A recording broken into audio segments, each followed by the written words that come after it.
बहुराष्ट्रीय कंपन्यांमध्ये हिंदू तरुणांवर अत्याचार करून धर्मांतराचं प्रकरण उघडकीला येत आहे.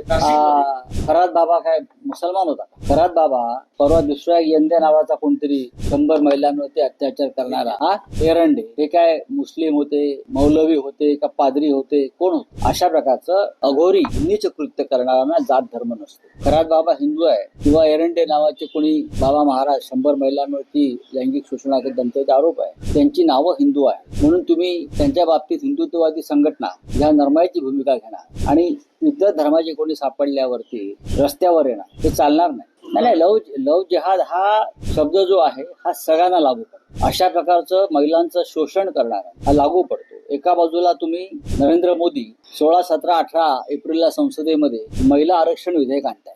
महिलांना त्यांचे न्याय्य हक्क वगैरे जबाबदाऱ्या देण्यासंदर्भात भाषणबाजी करताय. पण त्यांना हे सांगायला पाहिजे कोणीतरी ठणकावून की अशा प्रकारे महिलांना त्यांचे हक्क देणारा महाराष्ट्र हे पहिलं राज्य. शरद पवार साहेब मुख्यमंत्री असताना त्यांनी महिला आरक्षणाचं पहिलं पाऊल टाकलं होतं या देशामध्ये. महाराष्ट्र हे पहिलं राज्य. मला वाटतं चंद्र अय्यंगार त्या खात्याच्या सचिव होत्या आणि त्यांनी हा ड्राफ्ट तयार केला. याचं श्रेय महाराष्ट्राला जातं. त्या महाराष्ट्रामध्ये आज अशा प्रकारे जागोजाग भारतीय जनता पक्षाच्या राजवटीमध्ये जागोजाग असे बुवा महाराज वगैरे उदयाला येत आहेत आणि हे सगळे भाजपचे प्रचारक आहेत. हे सगळे भाजपचे प्रचारक आणि यांच्या सगळ्यांचा भाजपशी संबंध आहे आणि भाजप नेत्यांचा या सगळ्यांशी संबंध आहे. त्याच्यावर बोला जरा. गृहमंत्र्यांना मी सांगेन.